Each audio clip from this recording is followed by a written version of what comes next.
Hello, this is David McCready's YouTube channel.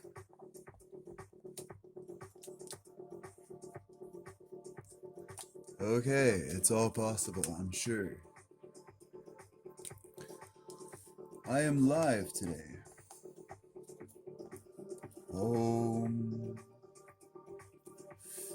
Here in my room, my personal little studio space. Today, I guess what I'll be discussing with you all today is 1. Artificial neurons. 0 for no worth. Per their networking capacity. 2. Animal cell la. 3. Human cell.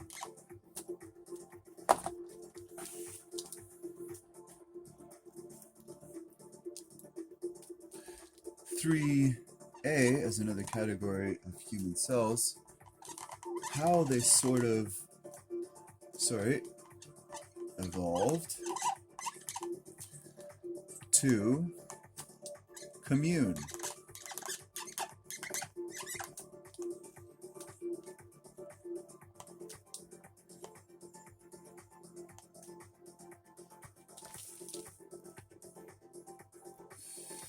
So,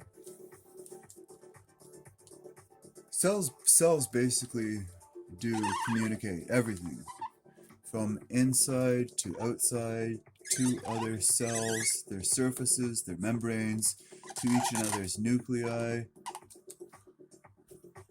That's how they evolved, from the prebiotic sort of soup maybe in the ocean or whatever. So considerably so, my personal design for an artificial neuron, to help you understand what they are, is a node. This is a node with various exit points. This would be a cable here that may be able to transmit, like a real cell, positive electric current.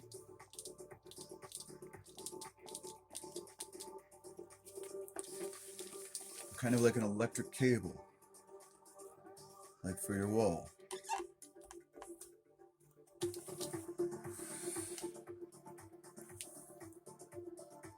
That cable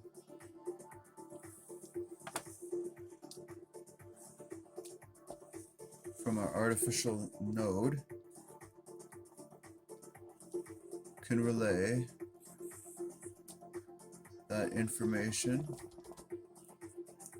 through its cable to other artificial neurons, just like that. Here's a node, artificial neuron, node, artificial neuron, node, artificial neuron, node, artificial neuron, etc., etc.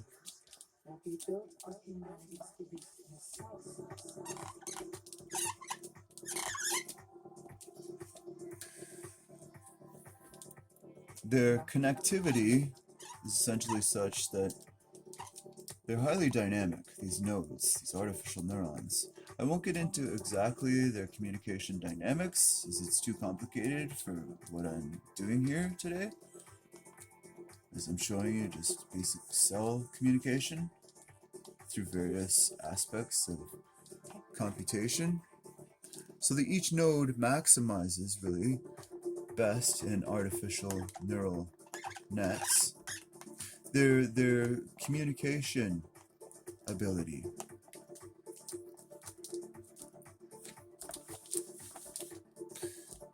The communication, they all have some kind of value. That would be an artificial neuron input.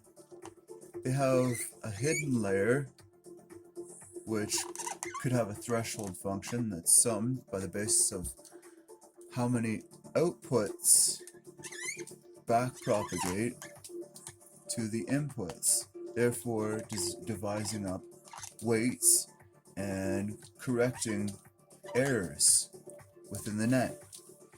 Therefore, they self-learn.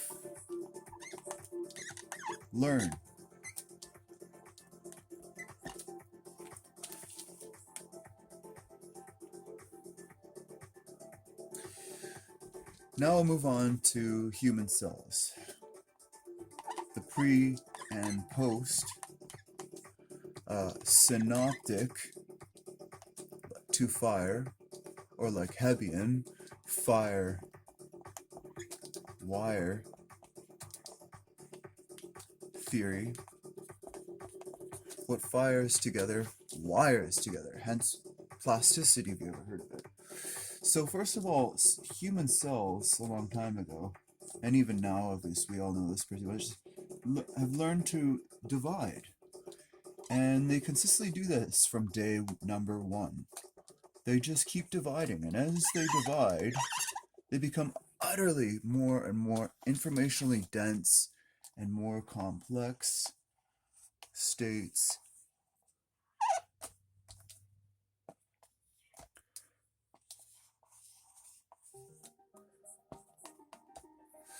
Until, of course, you get like a basic nervous system.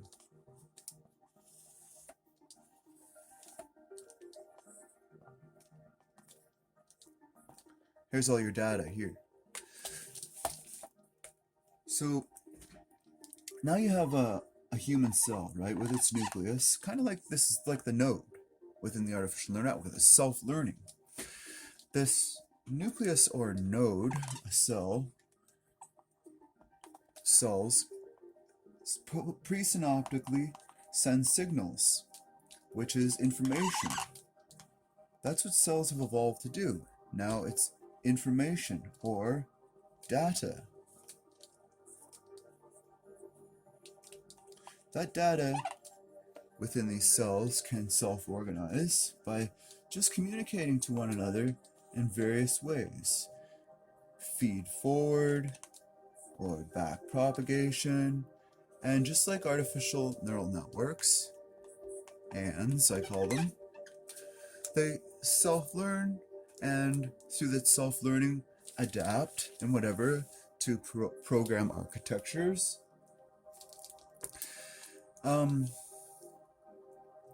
So the human brain contains up to the power of 10 to 9 cells,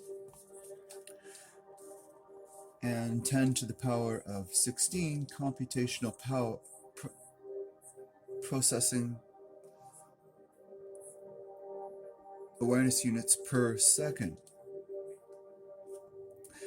Then if we consider that a cell on its own is some kind of awareness unit with various ability to send data out or receive, then if we take all the proteins of the human brain, 10 to the power of 23, as these awareness units within and out various capability and capacity,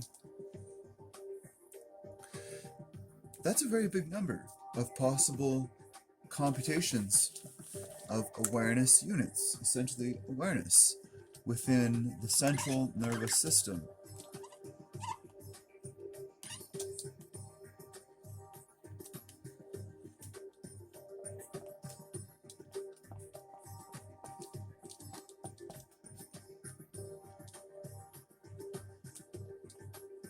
There's a little proto-human here, maybe a Neanderthal, first waking up in the morning many moons ago. So that all being said, here's a basic structure of what a neuron might look like with various projections. We'll call this a projection cell, or maybe even an interneuron, a communicating neuron. These could be, they're called these branches here, or they're also called dendrites, or tendrils, which I think means like little twig. So these cells over millions of years have evolved the ability to reach out and essentially make contact with other computational cells. They're computational essentially because the dendrites are receiving output from axons, which I won't get into at this second, and then sending that computation to either the nucleus of other cells, out like this, computing to another cell, computing there to that cell, computing information as spikes, as they're called, to this cell.